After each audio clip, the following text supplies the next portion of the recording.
Don't be focused on yourself. Don't breathe commission breath all over people. Focus on excellence in your business. Be an advisor, not a salesperson.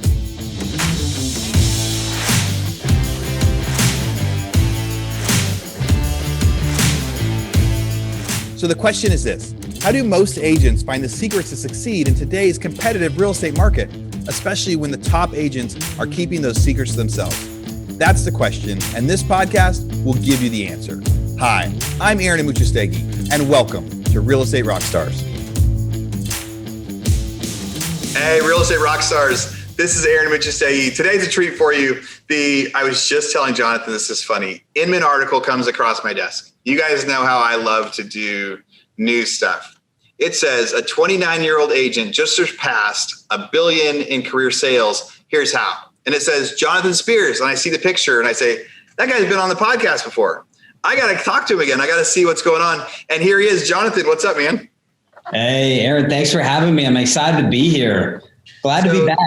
Did you know that they were going to have this giant front page picture of you holding your cell phone at a multi-million-dollar house? No, I did not. No, I not only was I honored to be featured in Inman, but I had no idea that that's how they were going to go about, releasing the news of hitting $1 billion in career sales. So I was excited, and honestly, I woke up late that day. I had held an event the night before, and my wife's like, babe, your phone is ringing at 7 a.m. Turn it off, please. We've got a 7-month-old. So she didn't want me to wake the baby. And I'm like, I don't know why my phone's blowing up. And it was people sending me that Inman article, it was an honor. So freaking cool, dude. The super, super cool, especially from, people have to listen to your last podcast and this one to get to hear more of your story. But how many kids do you have? Is this your first kid? No, my second. So we've got a 3.5-year-old daughter, Ella, and she has more energy than I do, which is amazing. And then we've got a 7-month-old son, Emery, and he is so chill. So Dude, you hit the jackpot. Dude, I hit the jackpot. Yes. You got a girl and a boy. You can have 10 more kids if you want, or you can just say I'm done if you want. Life is limitless. No, my wife has told me we are capped out on children. So so that's the jackpot. You guys each get it. Whether you want girls and boys are so different. You are super blessed to get both. I've got 4 kids. We have 3 girls and a boy, and amazing. And I love them all. You're a girl dad. I love it. And a boy dad, but definitely a girl dad. Yeah, my girls are 13, 11, and 10, and my son is 5. So for 8 years, there was no boy in the mix. Or did we know when we were pregnant for that 4th? By that time, I was so committed to being a girl dad. Yeah. And I was like, I don't care if it's a girl or boy, because if it's a girl, it's super easy. Everything in my house is already pink. We've done this before. Life goes on. And if it's a boy, it'll be super exciting because it's fun and new and all that stuff. So it's fun and new. I looked at my daughter and I said, babe, when I found out we were having a boy, I said, babe, your wedding budget just doubled. Thanks, Dad. Now you're the only one. That's so perfect. It's so much. So when did you become an agent? How long ago? Almost 11 years ago, 2009, 2018. Yeah. So, No, I'm sorry. 2008, 2009. Yep. Foreclosure crisis back then. I was on the West Coast buying foreclosures on the courthouse steps. You were in Florida listing REOs or an assistant listing REOs. What was your beginning story of real estate? Remind me. So I got licensed at the ripe age of 18 and ended up working for a foreclosure factory, as I called them. Those foreclosure factories are very unique business models. And I essentially was in a market where things were descending so fast that the regular market wasn't transacting. The luxury market didn't have a heartbeat.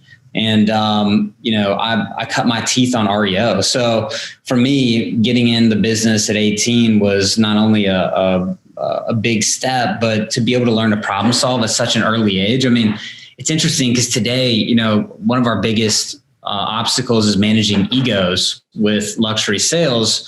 Whereas with foreclosures, you had such complicated steps. You're dealing with multiple banks. You're dealing with the Department of Housing and Urban Development. And, I had to get blue signatures on, wedding contracts versus DocuSign, which I can send from my phone and is an absolute time saver for me today. So, I've been very grateful for the progression. Yeah. Like the change. It was factories back then. Real estate sure has changed. It was a lot. It was tough to sell houses back then. The market was falling. Yep. Months of inventory was like 15 months of inventory. So there was so many houses on the market. If you wanted to buy a house, you didn't have to compete. And now what are the months of inventory in Florida where you're at?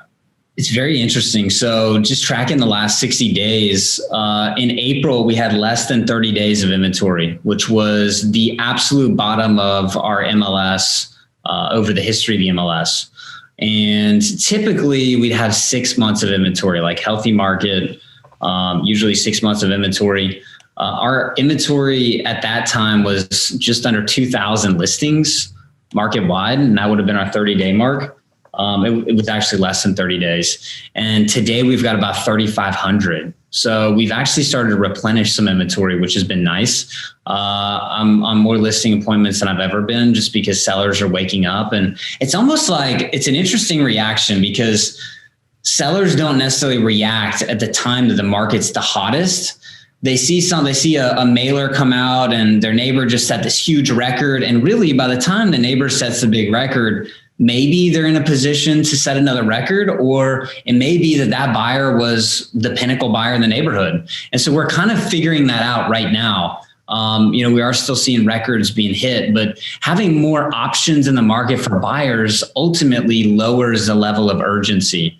Man, I love that coffee cup. That's amazing. Dude, that's a guy that has a lot of kids, right? Oh, yeah, dude. I've got my Cookie Monster cup. We went to SeaWorld not long ago, and when we had a chance to go out and live again.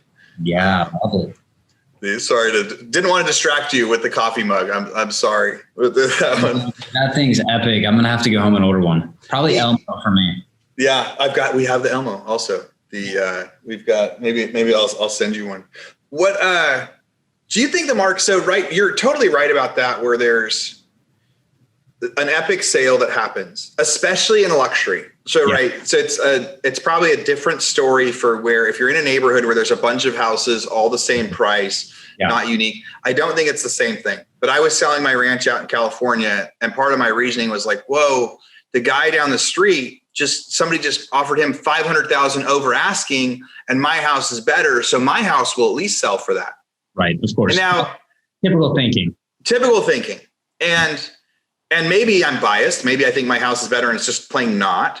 But the other idea is there could have been one buyer that wanted to be there that much, so definitely as you get into more unique stuff, timing there's a lot of luck involved. Do you feel like? So now there's a few more listings on the market, and you're like, hey, this is refreshing because we can get back into work. Yeah.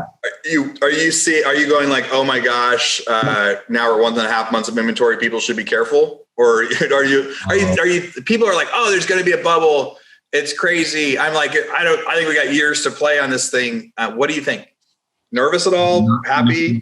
No, never nervous. I mean, the market's always transacting, whether it's going up or down. So I happen to start in a descending market, which is unique. Most people wait to get into the real estate market until it's ascending. And I mean, even like a seller, real estate agents see a friend making a bunch of money and they go, I'm going to get a real estate license and try to copy that. What's interesting is let me just give you guys a background about my business model. So real estate is my first career. Got into real estate while I was in college, and that's really the only career that I know. Sales period, and started sales with foreclosures. Certainly wasn't what I was interested in, but it's what was transacting at the time. That's why I say the market's always transacting, whether it's going up or down. Last year, my team did just over 260 million in gross sales volume in residential homes. This year, we've already sold 250 million closed year to date at the halfway mark, and expect to double our sales volume. the year prior, we had done half of what we did during the COVID pandemic. So definitely setting records in the market. And when you see that rapid ascension, is rapid ascension something that's usually maintainable? No. It's if we just study markets, my background's finance. If I'm looking at charts, which I love, the market has just skyrocketed. And our market in the Emerald Coast of Florida, we're in the Northwest Florida Panhandle, white sand beaches, second homes. Our average sales price for my team specifically is north of 2 million. And we're transacting quite a bit of homes. But people didn't know about our area before the pandemic. I mean, it was still relatively unknown. The New York Times called us the Hamptons of the South. And, our influx would be Atlanta, Georgia, and Birmingham, Alabama, and Nashville, Tennessee. That was like our feeder market, Dallas, Texas. Now we've got buyers coming in from Los Angeles and New York City and, areas that wouldn't have normally considered this market, or if they had the freedom to travel elsewhere. And, for me, when I look at the market and I look at how we've grown, it's all relative to who's here and who's willing to spend their dollars here. Real Estate Rockstars, this is Aaron Amuchastegui for a quick commercial break. So during 2020 and 2021, the real estate market completely changed. There's so much competition in the market, so many people trying to buy and sell houses, but there's hardly any supply, hardly any product, hardly anyone willing to list their homes. It's time for every agent out there to become a hybrid agent investor, to be able to reach out directly to homeowners to try to get them to sell or list their house.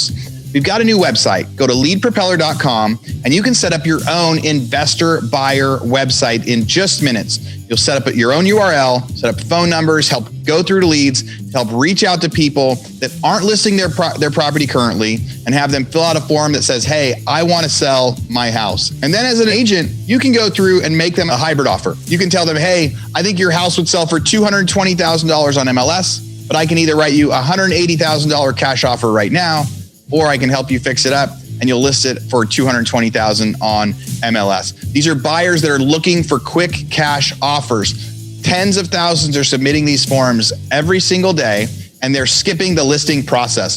But so many of you guys out there are such good agents. It's a great opportunity to get that lead and help them maximize sales price for their home. So again, go to leadpropeller.com and think about signing up for your own investor site so buyers will start reaching out to you, asking you to make an offer on their home. Market occurred last year during the pandemic, multiple 8-figure sales. We were honored to represent a handful of them. And, it's exciting to see records being broken, but it's relative to value, right? And I think people, especially when there's high inflation, people want to go to a hard asset. They want to take the cash that they have. They want to put it into hard assets because hard assets continue to inflate. I think that real estate will continue to do well. I think our market's poised to do extremely well. I just think you're seeing somewhat of a normalization in the market. And we definitely needed inventory. We're desperate for it. I feel like we're in a drought and needed some rain. And so we're starting to see it sprinkle. Yeah.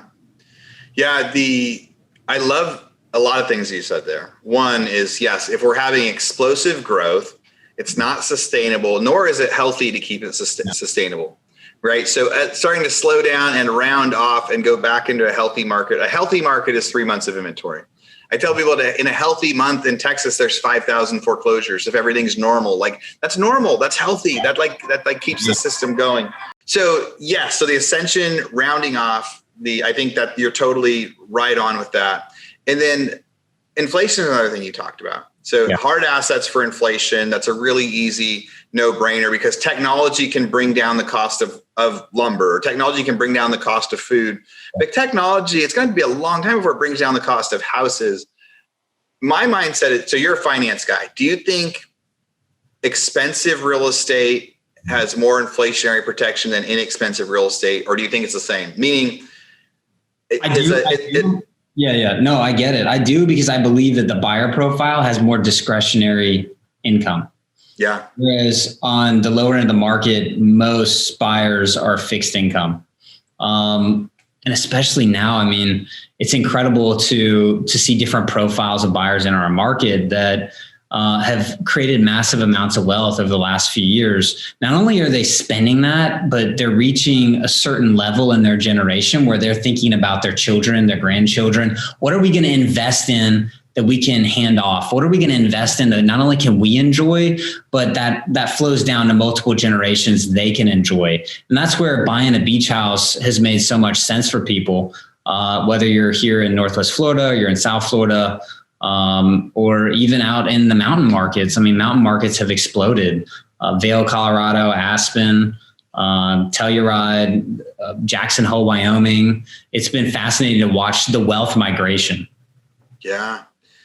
I've thought about the inflation in those higher assets too. And that's a great way to define it, because in certain people on the low level, when they're like, hey, should I fix this house up? Should I put 20,000 into it so I can sell it? And there's times, especially at houses of 100,000, 200,000, 300,000, I'll say yes, up to a point, but there becomes a maximum amount someone will pay for rent. Like some people are like, oh, if I put in granite counters and upgraded cabinets, can I rent it for $200 more? In some neighborhoods, yes, but in some neighborhoods, you are just topped out that people are going to pay this much.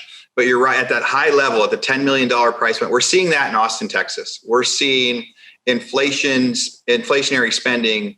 There's only so many properties that are on the lake. Right. So now they're selling for $5 million, $10 million, $20 million. And 5 years ago, that was like unheard of.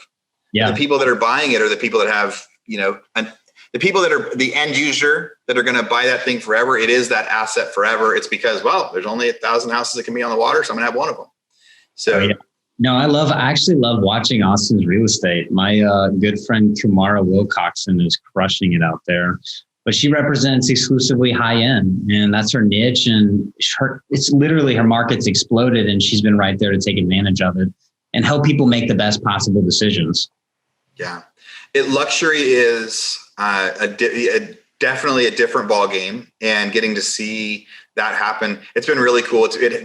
Austin has been a fun place to watch, and I think Austin has had probably very similar benefits to Florida for different reasons. Like Florida's weather is better. Where you're at, I would say we've had our power doesn't go out when it gets cold. So dude, people very nearly like if there was ever a crisis, that was an absolute crisis. My wife's going to give me a really hard time. So for the week that they were here being frozen, I was out of town and I couldn't fly in.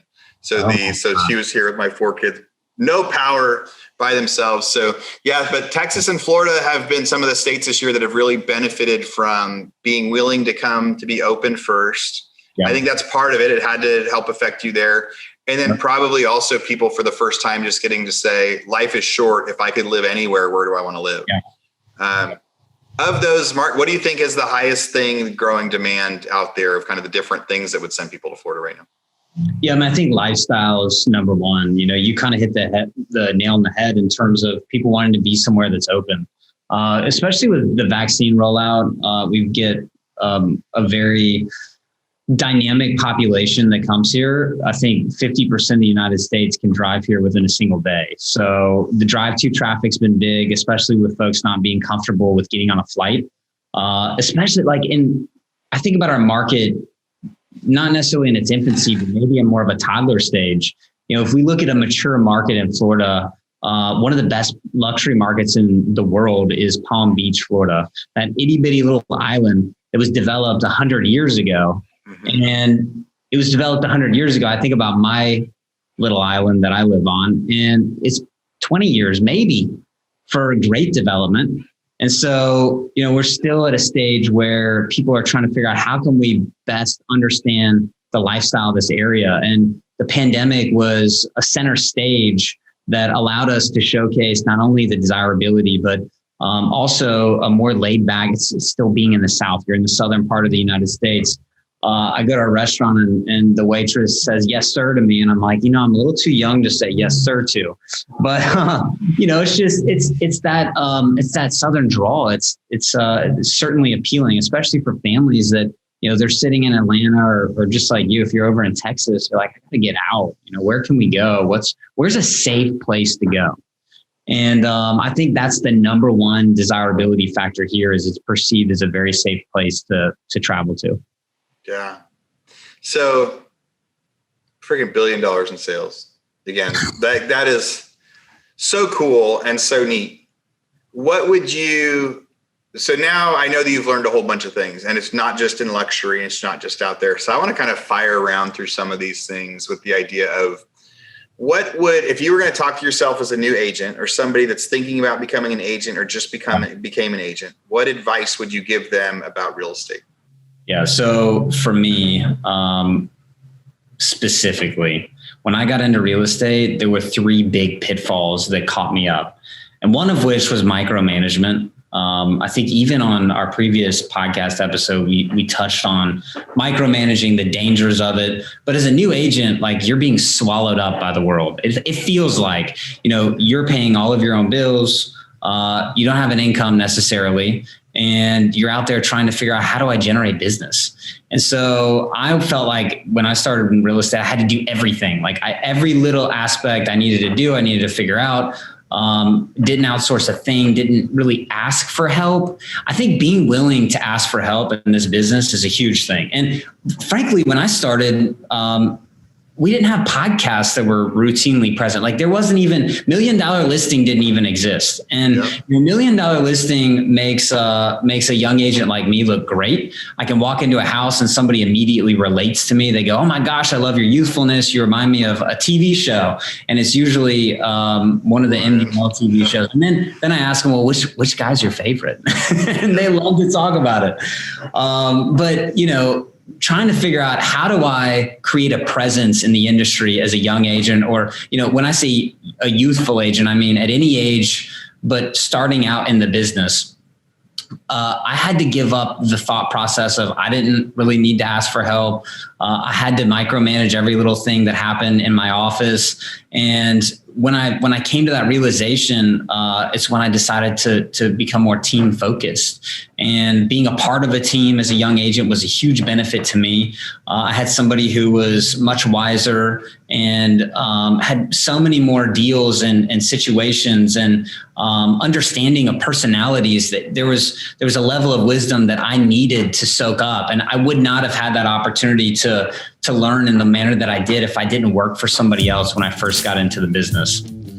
Real Estate Rockstars, this is a commercial break from our podcast sponsor, Housefolios. We're in real estate to find the next big deal, right? We want to find the deal, make money, and then turn around and do it all over again. It can be frustrating having to search through thousands of properties trying to find that Goldilocks property that is just right for your investment goals.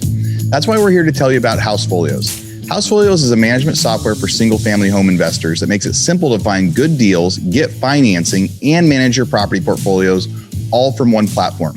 They're an all-in-one app that lets you easily search for properties, both listed and unlisted, analyze numbers based on your specific assumptions, and provide resources to get you through underwriting and closing. And this is a feature we like most. You can track your numbers at multiple levels. Want to see the returns on the specific property in seconds? Check. How about an entire portfolio of properties you're looking to buy? Check. And then being able to present these properties to investors to become the go-to real estate agent for their investment needs. How awesome is that? Managing your investment properties has never been easier. The best part, it's affordable. Plans start at just $29 a month, $29 to unlock the tools to manage your entire investing cycle, all in one place. Check it out at housefolios.com. And if that's not enough, Housefolios is giving our listeners a special rate on an entire year of Housefolios, just $99. So instead of $29 a month, $99 for the year. Head on over to housefolios.com/RE Rockstars to sign up. Again, head over to housefolios.com/RE Rockstars to get an entire year of Housefolios for only $99. So you were also super young when you started. So you would walk in and people would be like, "How old are you? How can you be my agent?" So so people get that. So young agents are going to get people saying, "You're too young for me," or new agents, they're going to say, "Wait, you're too young." How can people combat those two things? Like, "Hey, you're too new," or "Hey, you're too young." How do you combat that fear that a potential client might have? Yeah. So what was interesting is every single appointment I went to when I started, especially at 18. So if I shaved this beard off, I'd still look really, really young. Imagine me like 10 years ago. And, people were like, "Did you just come from high school?" Like, how, and I probably did. But it was interesting because my rebuttal at first was to kind of like clam up. Like that was my initial reaction was like, I'm like, can I put a bag over my head and then show you the house? And then I realized because of the consistency of people asking me, why do you look so young? I started having fun with it. I remember distinctly being at one appointment and I'm driving a BMW that I had purchased myself, which, when you look like you're 12, people are like, how did you get that car? Especially when you're showing foreclosures, some of which may be like a mobile home or, you're not necessarily relating like me in that car. I wasn't relating to my buyer profile. And they were always intrigued. They were like, what's up with this kid who's meeting me at this house? And I would be like, yeah, I stole my mom's car to come over here, and they'd start to like laugh and they're like, okay, he's totally kidding. And then I started getting related to Doogie Howser, which, if you guys remember Neil Patrick Harris as Doogie Howser, he was awesome. Dude, I could totally picture you as Doogie Howser. Like, I totally get why that's what you get called all the time. What's funny is I never grew up watching Doogie Howser because I was just too young. So I'm a little older than you. I watched it. It's nailed head. YouTube was my friend, especially in college. But it's funny. I would just try to draw a relation to Doogie Howser, and eventually I realized that obstacle of, hey, you look too young, turned into an advantage point. I said, you know what? This youthful energy that I've got is something that is about to be injected into your property sale. And with the median age of a real estate agent being in their 50s, I can respond so much faster. This millennial generation, I know how to market your property on social media. At the time, Facebook was what was so popular before Instagram really started taking traffic. And, it's just really fun to be able to create an advantage point based on a disadvantage that somebody initially perceived. And once you're able to break through that ice, you can create so much trust and understanding with your clients because they start to see you as maybe their grandkid or, their son or daughter. Like you start to find these abilities to relate in a way that maybe from an age standpoint, you couldn't have otherwise, specifically for young agents. So any young agents out there, if you're ever walking into an appointment worried about your age, turn it into an advantage, flip it around, flip the script, talk about how you just took your mom's car to this appointment, like tongue in cheek it, because truly people want to have fun. Like nowadays, like in this luxury world, especially, people work with me because they want to have fun. They don't want to, they don't want anybody who's stale. They want me to make them laugh. Like I realize I pull more out of them when I'm authentic. Speaking of which, that's kind of the other pitfall that I had when I first started, especially with somebody saying, you look so young. I wasn't authentic. I didn't really feel comfortable in my own skin, mainly because I was insecure. I'm like, maybe I am too young. Maybe I don't have enough experience to do this. And, the reality is that was a lie I was telling myself. And I had to kind of get to a point where I said, you know what, someone's either going to accept me for who I am and they're going to embrace it. And it's going to be an advantage and a value to them, or they're not. And the people pleaser that I am, more oftentimes than not, got upset when somebody rejected me. And of course, in this business, it's constant rejection, especially when you're first starting out. And like developing that thick skin for me took a little bit of time.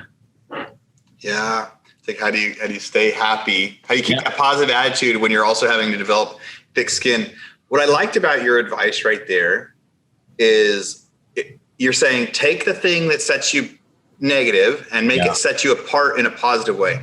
That works for people that might be thinking, hey, I'm too old to be an agent. People 100%. Get the reaction of, hey, you're too old. Hey, you're too new. Hey, this is a new market. You just moved here. Hey, you used to do inexpensive houses and now you're doing luxury, or you were doing luxury and now you're, because you can say, even if you're new, like, hey, I'm hungry. I'm going to work just for you. I don't have hundreds of deals, but I've got this, team lead that's going to help me. Yeah. If it's older, it's like, well, no, but I'm a lot more experienced, the way that I go through things and the way that I do it, I'm going to process differently. I'm going to make sure that we're going to get this deal. There's an advantage. So for every disadvantage that can totally be flipped around for an advantage, and being able to twist that. So right now, I bet you get lots of leads because you've done a lot of deals. Yeah. What do you think for if an agent? There are a lot of listeners. Now, we talked a lot for new people. There's a lot of listeners that are doing 50 homes a year. That's good. That's solid. You guys are crushing it already. What advice would you give them to go to the next level? or they're like, because it could be to make more money, right? Essentially, like, how do they make more money if they're already making, 50, if they're doing 50 houses a year, $200,000 or $300,000 for average sales price? What advice do you give them?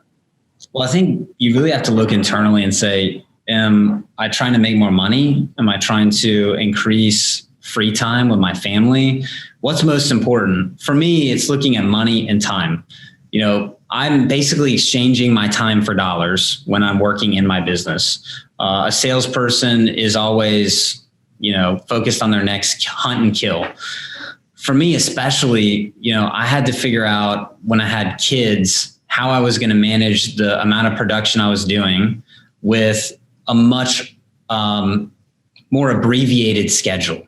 Right. And always, I talk to my team members who don't have kids yet, and I kind of laugh. I'm like, you guys literally have all the time in the world. And, having 4 children, they need their dad. They want that time. And some of the best time with my customers pre-children was like 6 o'clock at night to 10 o'clock at night. People are off work. They're winding down. They want to talk about their second home. They want to talk about a property they want to build. They want to dream a little bit. And I was available to kind of meet their needs. I had to retool my schedule. If you're doing 50 houses a year right now, you are used to micro tasking or multitasking. Don't micromanage, but multitask. And that multitasking can always be taken to the next level. But the only way to do that and do it effectively is by building a team around you that can help you in the areas that you're weak. If you're weak on time, for me, my time's a little bit more limited. I've got somebody who can cover me from 6 to 10, or from 5 a.m. to 8 a.m. when I know I'm going to be with my kids. My kids have to get dropped off at school. Those types of thought processes and changes that you can retool your business with. That's how you're going to go to the next level. That's how you're going to go from doing 50 houses a year to 100 houses. Like the $1 billion in sales volume that I have, it didn't start out selling $100 million a year. My first year in real estate, I think I did maybe 5. And then I was trying to think, okay, how can I go from 5 to 10? And today in the world that I live in, if I didn't have a more corporate environment that I created and had the tools specifically for my business model, I would not be able to handle the amount of business that we do. Especially if you think of doubling your sales volume year over year, the only way you can do that isn't by creating more hours in the day. It's by believing in systems and processes that you can replicate over and over and over. And so for us at Spears Group, I've tried to figure out, okay, how can I teach somebody to be Jonathan Spears? They can't carbon copy my personality, especially if one of my core values is be authentic. They have to be them. And so how can they be them and still go out and crush it in sales and maintain a great personal life, which is something that's very important to me, especially having a young family. The way that we've been able to do it is by creating a system that works, creating prospecting schedule that works, going in and every little thing in my calendar, every hour is blocked off. And it may be blocked off for dinner with my wife. It may be blocked off for, take Ella to school, or, if my wife says, hey, I've got a commitment, our nanny can't help. I need you to make sure you put Emery to bed at 7 o'clock. It's in my calendar. And that's the only way that I can live. If I don't, I get so discombobulated and I fall out of structure. And ultimately I can't perform at the highest level. Real Estate Rockstars, this is Aaron Amuchastegui for a quick commercial break. So during 2020 and 2021, the real estate market completely changed. There's so much competition in the market, so many people trying to buy and sell houses, but there's hardly any supply, hardly any product, hardly anyone willing to list their homes. It's time for every agent out there to become a hybrid agent investor, to be able to reach out directly to homeowners to try to get them to sell or list their house.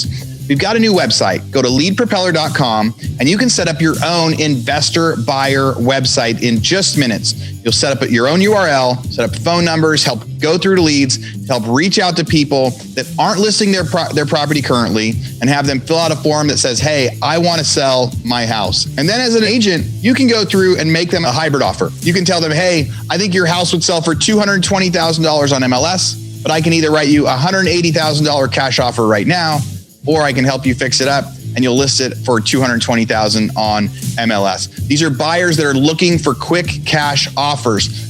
Tens of thousands are submitting these forms every single day, and they're skipping the listing process. But so many of you guys out there are such good agents. It's a great opportunity to get that lead and help them maximize sales price for their home. So again, go to leadpropeller.com and think about signing up for your own investor site so buyers will start reaching out to you, asking you to make an offer on their home. Yeah. Everything I do is in my calendar as well. It's the same thing with the kid. Colleen is like, hey, on this day, I need you to pick up racks from camp. I need you to go over here. I think that is key to go from, if you're already successful, to get to the next level, time management, and then systems, and then figuring out how to really delegate to the right people, the right team. Like I'm really pushing hard to grow my team right now in several of my different businesses, because that's the only way to get to the next level without just working a lot yourself. Yeah. And agents, if you're already doing 50, you've proven you know how to work. You've proven you know how to work hard and do that. But now it's work smarter, not harder. For marketing stuff, what's your favorite way to market? And I'm thinking there's social media, there's radio ads, there's mailers, there's Google ads. What's your favorite way that agents can market, or do you have a favorite? I think for my business, which is in a second home market, direct mail allows me to get in front of people as frequently as possible that I wouldn't otherwise have the opportunity to get in front of. So like every 7 days, we have a different group of folks coming into our market. And by different group of folks, I mean, there's a couple 100,000 people that leave on a Saturday and a couple 100,000 people that come in on a Saturday. And so how do we stay relevant? How do we stay in front of that population, especially when they move so quickly? We've got an average rental time frame in a season, like a vacation season, that is 25 to 30 weeks out of the year. And so if 25 to 30 weeks out of the year, I have hundreds of thousands of people who are moving in and out of the market, I can't meet with everybody. I can't see everybody.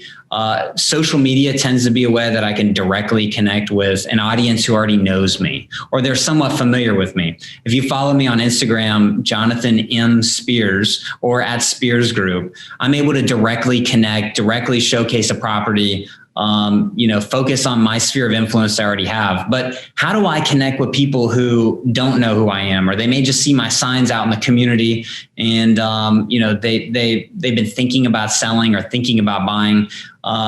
Farming specific areas with direct mail has probably been one of the most successful ways to stay in front of a prospective seller specifically. So mailers for sellers. And how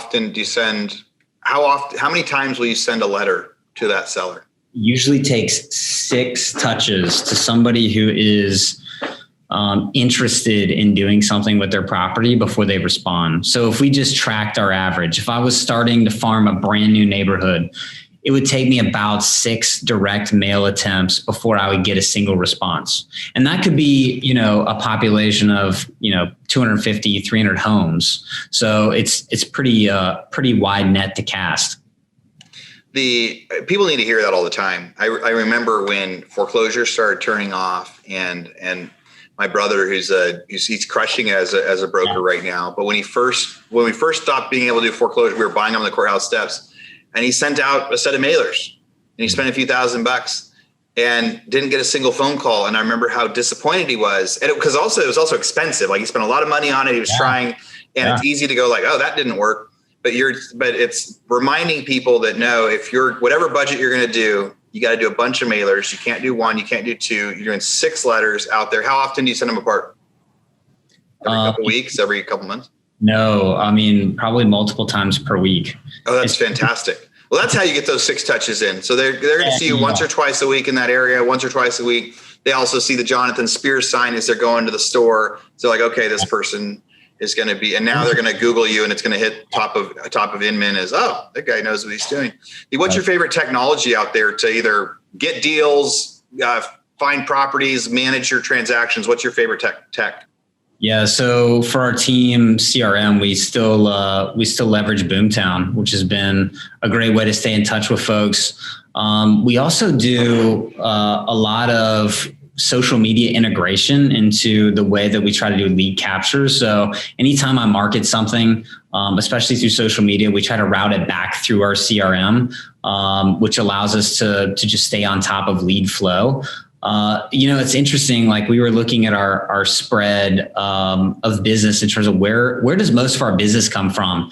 And over a third of our business is still sphere of influence.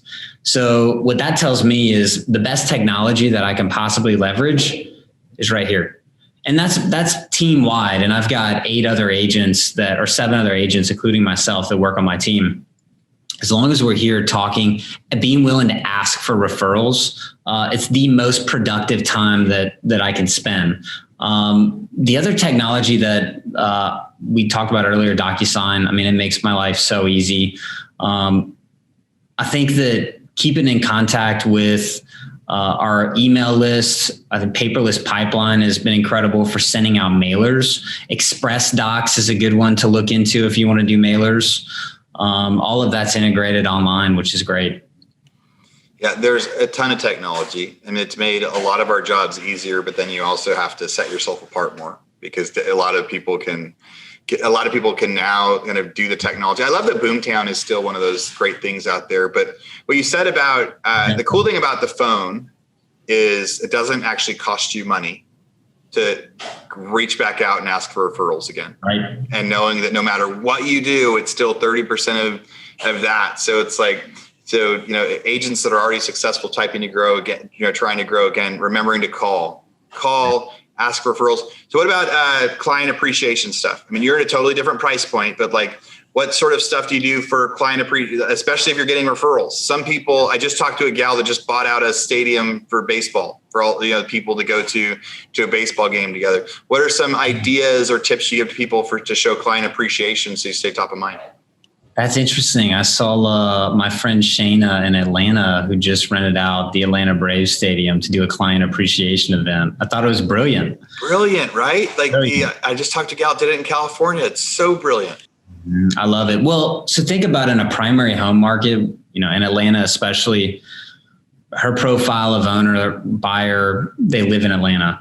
For me, my client may be in my market for 2 weeks out of the entire year. So how do I get people together collectively? It's been a little bit more difficult. So from a client appreciation standpoint, I try to send something via direct mail once or twice a year. Especially when somebody's transacting. A lot of times people like to send closing gifts. I don't always wait till the closing to send a gift. I love to send a new listing gift. So it could be something as simple as an orchid that's hand delivered from whatever florist is local. I'm not talking about a boxed plant, something that is personal and will have a little bit of a shelf life. My brother, he's 5 years younger than me, and he also works on my team. He's 23 years old, 23 going on 24. He did about 40 million last year in business, which is so incredible. I'm very proud of him.